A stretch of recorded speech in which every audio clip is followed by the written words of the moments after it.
Hola a todos, bienvenidos a este Congreso Colombiano de Obstetricia y Ginecología. Mi nombre es Carlos Fernando Grillo, soy profesor asistente del Departamento de Obstetricia y Ginecología y me ha correspondido la presentación de enfermedad tromboembólica venosa y las diferentes estrategias de prevención y tratamiento a lo largo de la gestación. Gracias por estar acá. ¿Por qué hablar hoy de enfermedad tromboembólica venosa? La enfermedad tromboembólica venosa constituye una de las primeras causas de morbimortalidad materna alrededor del mundo. De acuerdo a una revisión sistemática de la Organización Mundial de la Salud, 15% de las muertes maternas en países de altos ingresos son atribuibles a esta etiología.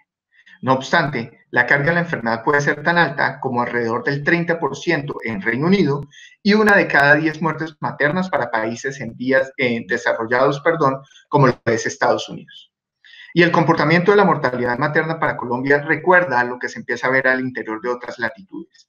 Miren cómo la mortalidad materna en Colombia ha pasado de ser de 104 defunciones por cada 100.000 nacidos vivos en el 2002 a alrededor de 51 defunciones por cada 100.000 nacidos vivos para el 2016.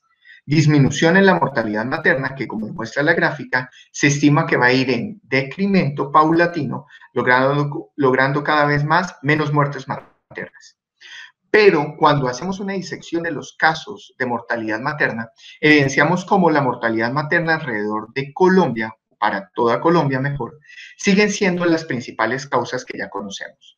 La hemorragia obstétrica con el 13%, los trastornos hipertensivos asociados al embarazo con el 10%, la sepsis obstétrica con el 8%, pero la enfermedad tromboembólica ocupa un papel preponderante dentro de las 5 primeras causas con alrededor del 7% de las muertes maternas.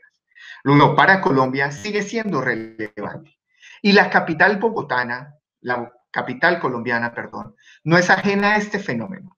Miren cómo, de acuerdo a las cifras del 2016, el 54% de las muertes maternas que ocurrieron en Bogotá son atribuibles a una causa directa. Dentro de estas etiologías se destaca los trastornos hipertensivos asociados al embarazo, la hemorragia, la sepsis y la enfermedad tromboembólica. Cuando hablamos de las causas indirectas, estas representan el 43%, siendo preponderante las patologías preexistentes como el cáncer, el carcinoma de mama, la lengua, las leucemias, el VIH y las cardiopatías. Noten cómo también dentro de las causas indirectas de mortalidad materna se destacan aquellas que se asocian también a enfermedad tromboembólica como una de las posibles complicaciones que se pueden tener para estas patologías. Y es claro entonces el comportamiento de la mortalidad materna en Bogotá, en donde cada vez nuestras mujeres mueren menos en el puerperio, la mortalidad por hemorragia ha disminuido, pero cada vez más las defunciones ocurren a lo largo de la gestación. Una vez más, este estudio que analiza el comportamiento de la mortalidad materna en Bogotá señala en congruencia con el comportamiento que se muestra en Bogotá y en Colombia, al igual que en otras capitales del país, cómo la enfermedad tromboembólica ocupa un papel preponderante en las 5 primeras causas. Pero no solo en mortalidad, también en morbilidad materna extrema.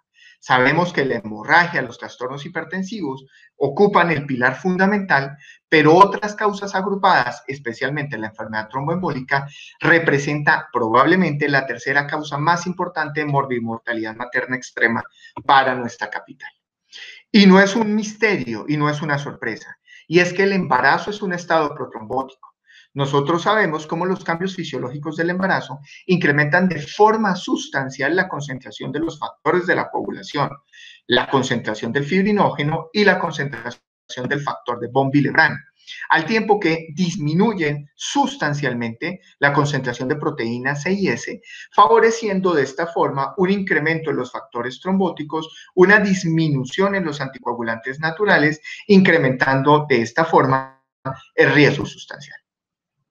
Y con motivo de los casi 80 años que tendría John Lennon para este mes de octubre, valdría la pena decir entonces que cuando pensamos en enfermedad tromboembólica y prevención y tratamiento en la paciente gestante, nosotros tenemos nuestros Beatles, 4 intervenciones grandes cardinales que de forma aislada son preponderantes, pero cuando el obstetra y ginecólogo las ve en forma conjunta, ¿sí?, podemos potencializar y obtener los máximos beneficios. Podríamos decir entonces que probablemente el más conocido, John Lennon, es la heparina. Podríamos decir que hay alguien más que ocupa un papel preponderante, que es la warfarina. los anticonceptivos orales, los anticoagulantes orales directos y finalmente el filtro de vena cava. Y es imposible hablar de los Beatles sin recordar la caverna en Liverpool, que fue donde surgieron los Beatles. Y cuando pensamos en la caverna, pensamos en rock and roll y bailar, pensamos en una muy buena cerveza y pensamos en disfrutar la compañía. Entonces, aterrizando ese concepto en enfermedad tromboembólica, podríamos decir que siempre, independientemente de la población o el entorno en donde nos encontremos, la actividad física y la movilidad, junto con la adecuada hidratación y una buena compañía, por supuesto, son las estrategias fundamentales que nunca deben faltar a la hora de prevenir la enfermedad tromboembólica en la paciente gestante. Y como lo dijimos, nuestro John Lennon, se trata de las heparinas, y es que las heparinas están ampliamente demostradas en términos de su seguridad y efectividad a la hora de prevenir eventos tromboembólicos venosos. Una revisión sistemática con casi 30.000 participantes comparó frente al placebo el uso de heparinas, encontrando que las heparinas se asocian a una menor incidencia de trombosis venosa profunda, un RR de 0.41 con un intervalo de 0.25 a 0.67, sin que esta reducción se acompañara aparentemente de una menor frecuencia de tromboembolismo pulmonar fatal o no fatal, a expensas, sin lugar a dudas, de un incremento discreto en la frecuencia de sangrado mayor o menor, con el OR de 1.65 y 1.61.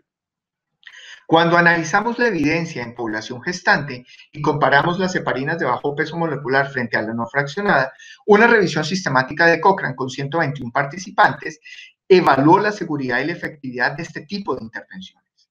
¿Y qué encontró? Las gestantes asignadas al brazo de heparina de bajo peso molecular experimentan con menor frecuencia hematomas, complicaciones hemorrágicas o eventos adversos serios que obligan a la suspensión de la terapia cuando se comparan frente a la heparina no fraccionada. Cuando nos preguntamos cuál podría ser la mejor heparina de bajo peso molecular para implementar su uso en la práctica clínica, la evidencia es escasa y cuando mucho limitada. Probablemente una de las mejores síntesis de evidencia que tenemos al respecto es una revisión sistemática de muy mala calidad que incluyó 30 estudios con un poco más de 1.300 participantes.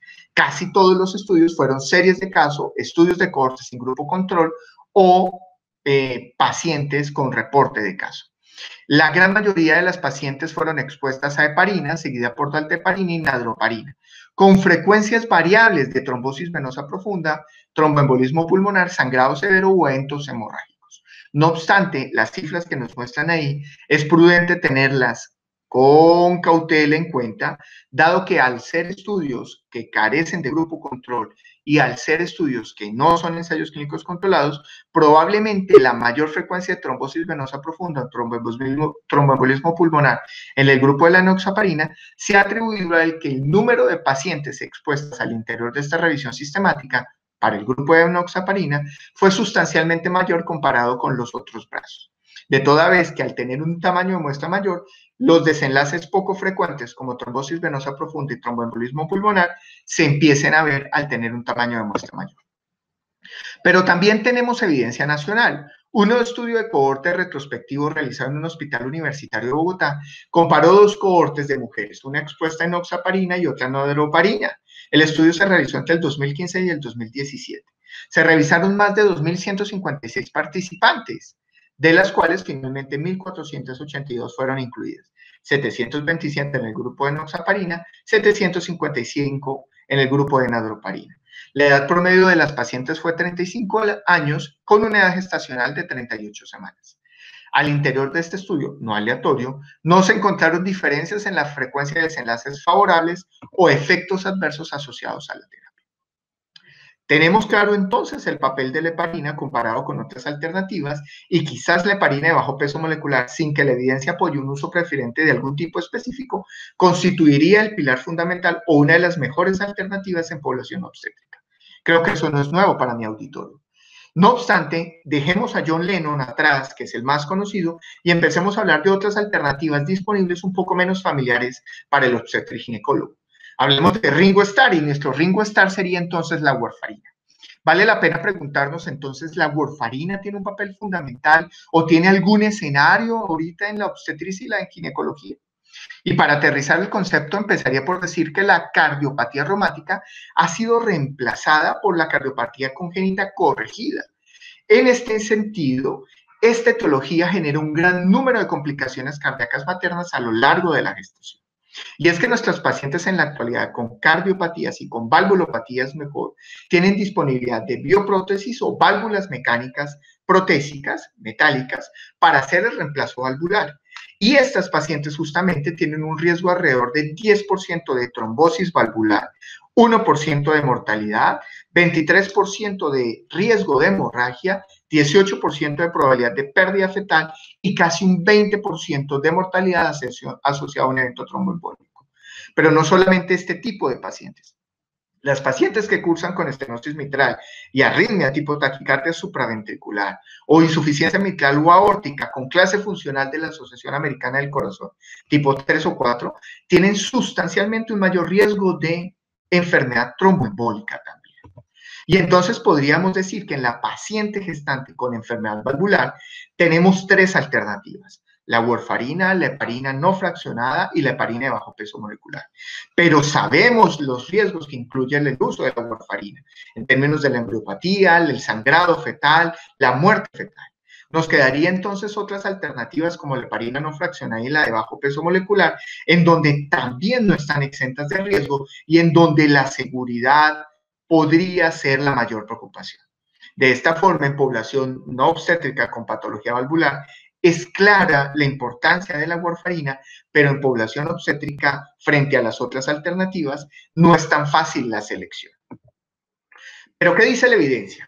Existe una revisión sistemática cuyo objetivo fundamental fue recopilar la evidencia disponible en torno a los diferentes esquemas terapéuticos para la gestante con patología valvular.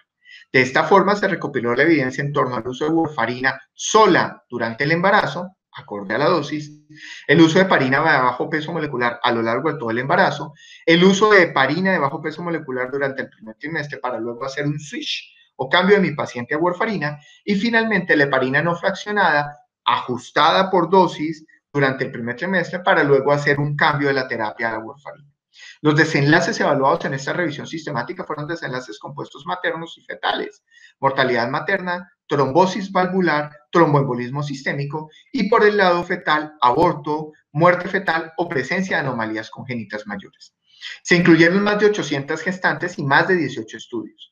10 estudios recuperaron o analizaron la evidencia en torno a warfarina, 8 de heparina de bajo peso molecular específicamente, controlando la dosis de acuerdo a los niveles de anti-10A, 4 estudios, el régimen combinado de heparina de bajo peso molecular más warfarina, y 7 estudios finalmente, heparina no fraccionada más warfarina. ¿Qué se encontró? Cuando se compara el uso de warfarina frente a las otras alternativas, se observa cómo, hablando de desenlaces maternos, la warfarina constituye el mejor o la mejor alternativa para la madre. De esta forma, la preferencia o el uso predominante de heparina de bajo peso molecular incrementa 3 veces más la probabilidad de resultado obstétrico materno en la madre. Una mayor probabilidad que puede llegar a ser tan alta de 3.1 de razón de riesgos. Cuando la alternativa que se escoge es heparina de bajo peso molecular y cambio a warfarina, el riesgo es 3 veces mayor comparado con continuar con warfarina. Cuando se selecciona heparina no fraccionada más warfarina, una vez más el riesgo es 3 veces más. Podríamos decir entonces que la probabilidad de que una gestante con valvulopatía cardíaca experimente trombosis, mortalidad o hemorragia es en promedio del 5% cuando nos quedamos con warfarina y llega a ser tan alta como 15% más cuando seleccionamos una de las otras alternativas. Por consiguiente, pensando en la madre, la warfarina probablemente constituya la mejor alternativa.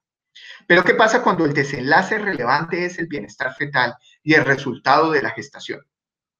Miren cómo las cosas invierten.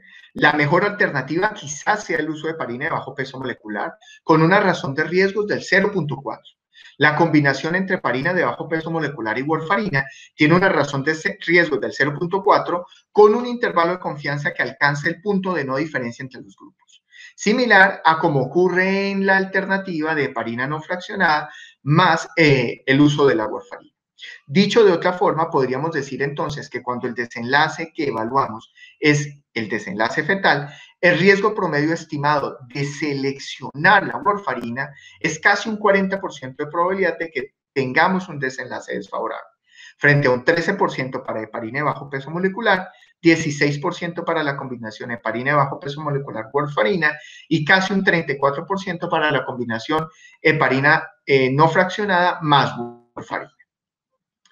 Pero cuando hablamos de warfarina a dosis baja, entendiendo como menos de 5 miligramos día para alcanzar los niveles óptimos o terapéuticos de INR, miren cómo la seguridad y la efectividad en términos del desenlace fetal compuesto para esta alternativa es equiparable a las otras. Es decir, no hay diferencia sustancial en el riesgo de muerte fetal, aborto o anomalías fetales cuando la dosis de warfarina es menor a 5 miligramos día en pacientes con valvulopatía, comparando con heparina no fraccionada más warfarina o heparina de bajo peso molecular más warfarina. Miren cómo el riesgo promedio sería entonces casi 5% para warfarina dosis baja, frente a los otros con un riesgo bastante similar, excepto, como lo dije, para heparina no fraccionada más warfarina, en donde el riesgo promedio sería de forma significativa casi del 10%. Podríamos concluir entonces que sí, la warfarina sigue teniendo un papel fundamental, ¿de acuerdo? Probablemente es uno de los virus menos conocidos o uno de los cuales menos nos sentimos familiarizados, pero sigue teniendo un papel preponderante. Si mi paciente con gestación y enfermedad valvular o válvula protésica entra en el periodo de embarazo, si mi paciente usa warfarina a dosis baja, menos de 5 miligramos, miren la última columna, el riesgo promedio del 20% la constituye como la mejor alternativa. Por el contrario, si mi paciente utiliza warfarina a dosis mayores a 5 miligramos día, probablemente la mejor alternativa sería hacer el cambio a la terapia de heparina de bajo peso molecular con seguimiento periódico de anti-10A para lograr niveles terapéuticos. Definitivamente las alternativas dominadas, como dicen los economistas, en términos de seguridad y efectividad, tanto para la madre como para el feto, sería la combinación de heparina de bajo peso molecular más warfarina o heparina no fraccionada con warfarina, en donde esta última tendría un riesgo promedio del 40%, bastante equiparable al riesgo de complicaciones materno-neonatales que podría tener si utilizamos solo la warfarina a dosis alta. Conclusión, sí, la warfarina sigue teniendo un papel en pacientes con válvulas cardíacas protésicas, especialmente si se trata de dosis baja. Nuestro siguiente virus es Paul McCartney, Sir Paul McCartney. Y podríamos decir que se trata entonces de los anticoagulantes orales directos. Y es que estas alternativas terapéuticas han instruido un cambio significativo en la práctica clínica. Son tan seguros o parecen ser tan seguros y efectivos como tratamiento habitual en la gran mayoría de los pacientes típicos. Y sus contraindicaciones permiten un poco más de movilidad cuando se comparan frente a otras alternativas terapéuticas. Existen datos limitados con respecto a su biodisponibilidad y seguridad y efectividad en población obesa o extremadamente obesa o en población con trombofilia. No obstante, parecerían seguros y tiene la gran ventaja de que implica una prescripción a una dosis estándar, lo que haría que el clínico solo tenga que tener presente una posología específica independientemente de ciertas características clínicas que podría tener el paciente, como su peso o índice de masa corporal. Y es relevante para la presentación recordar entonces que los anticoagulares orales directos los podemos clasificar en dos grandes grupos: los nuevos inhibidores específicos del factor 10A y aquellos que son específicos de la trombina. De lo del factor 10A, probablemente el rivaroxaban y el apixaban son los más conocidos, aunque no nos resulta del todo extraño la fondaparinina. Con respecto a los que inhiben específicamente la trombina, el dabigatran generalmente es el que más nos suena y recordamos. Pero ¿cuál es la seguridad y la efectividad con respecto al uso de estas nuevas intervenciones para la tromboprofilaxis o la terapia en paciente obstétrica? Hay una revisión sistemática de la literatura con 10 estudios y más de 24 gestantes expuestas específicamente acá a la fondaparinina, la cual no cruza la barrera placentaria. 7 publicaciones tuvieron la paciente con indicación de tromboprofilaxis y 3 para el tratamiento de un evento tromboembólico. Todas eran pacientes con alergia conocida a heparina de bajo peso molecular o con antecedente de trombocitopenia inducida por heparina. La gran ventaja, la tromboprofilaxis con fondaparina, la dosis siempre es la misma, 2.5 miligramos día. De las mujeres expuestas a fondaparina, 3 desarrollaron hemorragia obstétrica masiva mayor a 1000 cc. Todas suspendieron el medicamento 24 horas antes, previos a la anestesia regional, y no se asoció a resultados obstétricos adversos, probablemente como consecuencia de que no pasa la barrera placentaria. La dosis con respecto a la vía de anticoagulación sí requiere ciertas modificaciones en virtud del peso, 5, 7.5 y 10 miligramos día, dependiendo del peso que tenga la paciente, 50, 100 o más de 100. Al igual en este grupo, se suspendió la fondaparina 24 horas antes del evento obstétrico y no se reportaron resultados adversos en la madre o el feto. Con respecto a los anticoagulantes orales de nueva generación, una revisión sistemática o una segunda revisión sistemática con 6 estudios incluyó 27 pacientes expuestos a dabigatran, 178 a rivaroxaban, 10 a endoxaban y 21 a pixaban. La indicación más frecuente de fue la tromboprofilaxis o el tratamiento de una trombosis venosa profunda, la fibrilación auricular, el tromboembolismo pulmonar o una trombofilia de alto riesgo. De los casos reportados, el 84% de ellos suspendieron el medicamento tan pronto conocieron su estado de gestación y en tan solo un solo caso, la exposición continuó hasta más allá de la semana 26.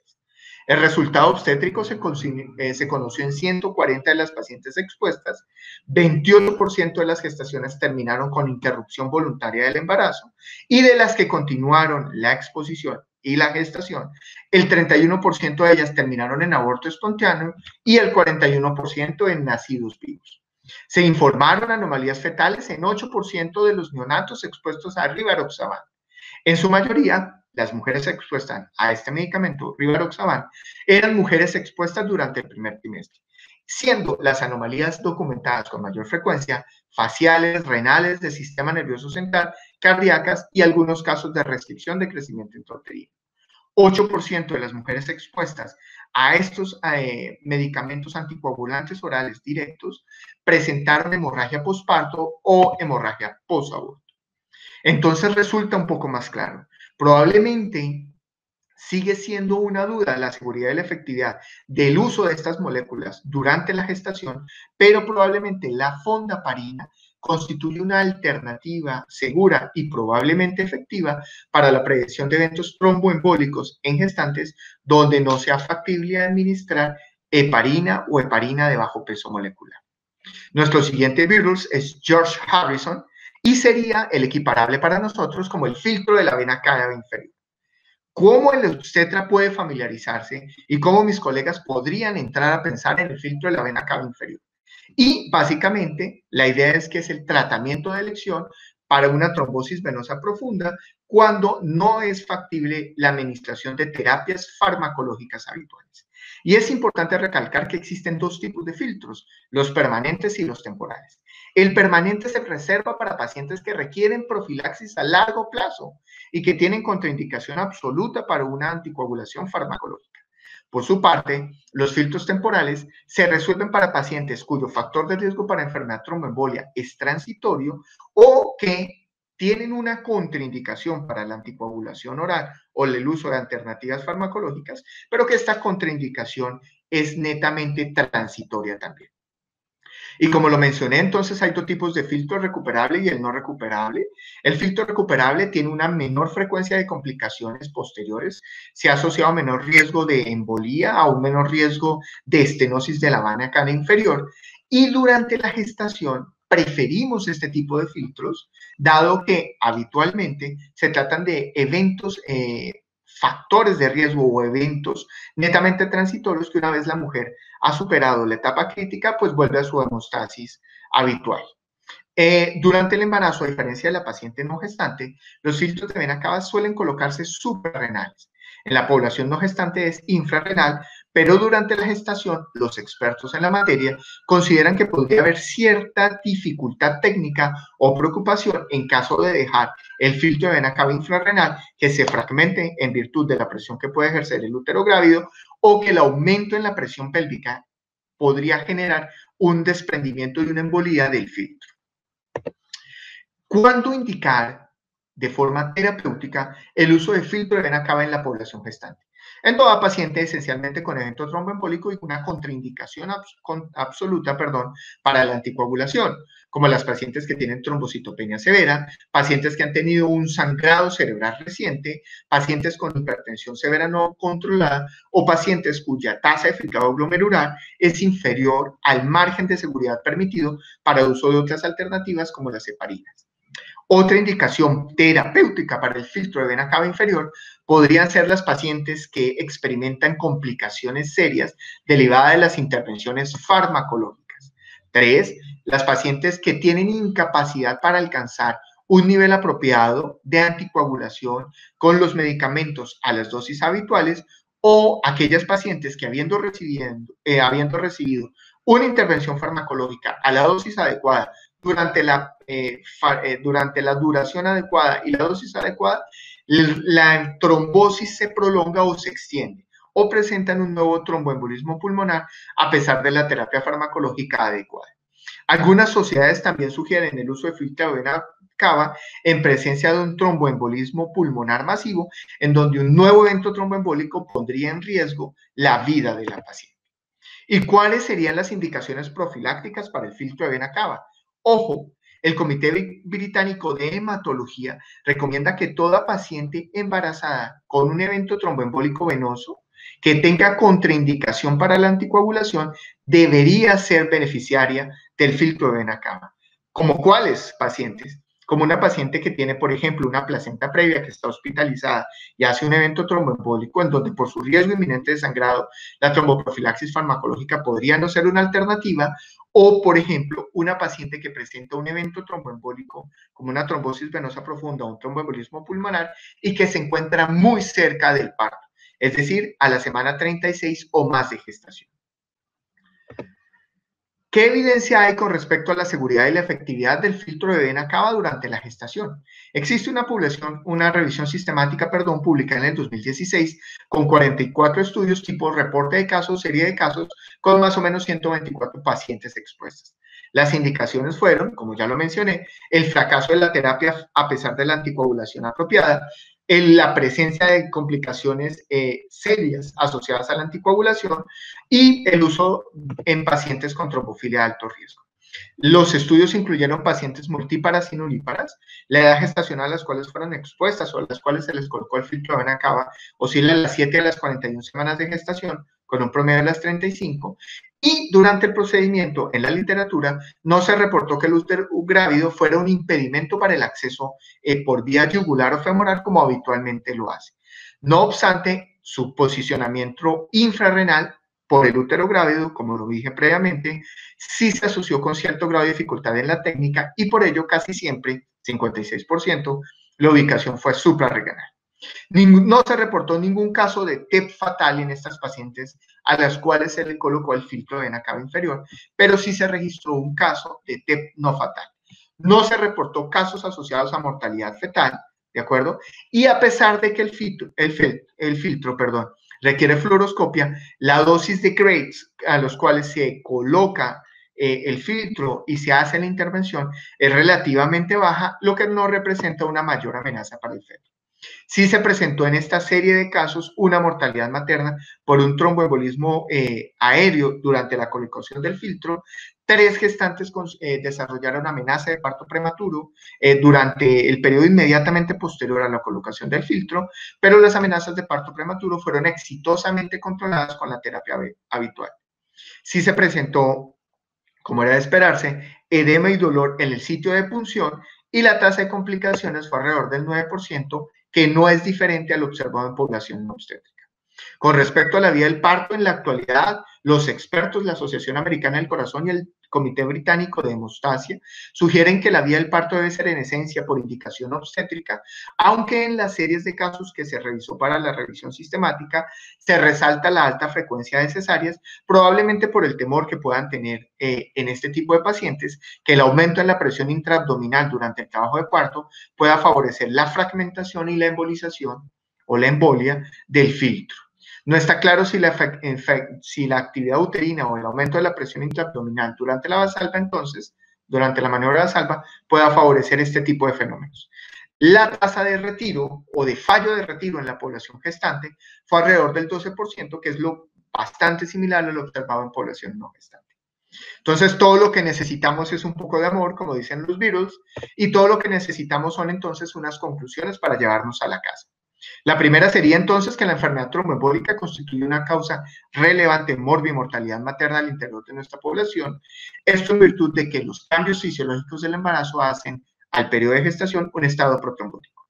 No olviden, es fundamental la hidratación y la movilidad para prevenir la enfermedad tromboembólica y probablemente las heparinas de bajo peso molecular constituyen la primera alternativa en profilaxis y tratamiento. La warfarina sigue teniendo un papel fundamental, especialmente en dosis baja, en pacientes con valvulopatía cardíaca o prótesis metálicas cardíacas. La fondaparinina es una alternativa para nuestros pacientes en las cuales se recomienda o se debe implementar una intervención farmacológica, pero que la alergia conocida a las heparinas o el antecedente de trombocitopenia inducida por heparinas contraindica este uso de esta alternativa terapéutica. Y finalmente, el filtro de vena cava constituye para nosotros una opción en el arsenal terapéutico. No hay que olvidarlo. Probablemente en pacientes con contraindicación absoluta para el uso de intervenciones farmacológicas, pacientes que presentan sangrado sustancial por el uso de intervenciones farmacológicas o pacientes que presentan un evento tromboembólico en el periodo muy cercano a cuando se estima el parto. Casi siempre las sociedades señalan el punto de corte 36 semanas o más de gestación. Y en palabras de Albert Einstein, si buscas resultados distintos, no hagas siempre lo mismo. Considera siempre las alternativas terapéuticas y profilácticas que tenemos a nuestra paciente y salte de lo que pensamos tradicionalmente. Muchísimas gracias. Gracias por haberme escuchado. Está mi correo si tienen alguna pregunta. Es un placer haberlos acompañado. Que disfruten el resto del día.